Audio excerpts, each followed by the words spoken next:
তুমি পুরো ঘরটা অগোছালো করে রেখেছো। এটা আমি একদম পছন্দ করি না। তুমি এসব এরকম করে কেন করো, হ্যাঁ?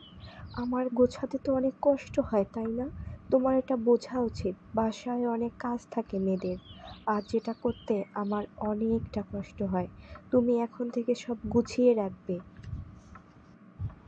তুমি আমাকে সবসময় এভাবে বলতে পারো না, কারণ তুমি খুব ভালো করেই জানো আমার অফিসে অনেক কাজ থাকে, আর যেগুলো আমাকে করে বাসায় আসতে হয়, আর বাসায় এসে এত কাজ করতে আমি পারবো না। তুমি একটু নিজেই গুছিয়ে নাও। আমি এখন থেকে আমারটা গুছিয়ে নেব। ঠিক আছে, এবার হ্যাপি তো তুমি? হয়েছে বাবা, হয়েছে। আমাকে মাফ করে দাও। আমি আর এভাবে বলবো না। তোমার যা মন চায় তুমি করতে পারো।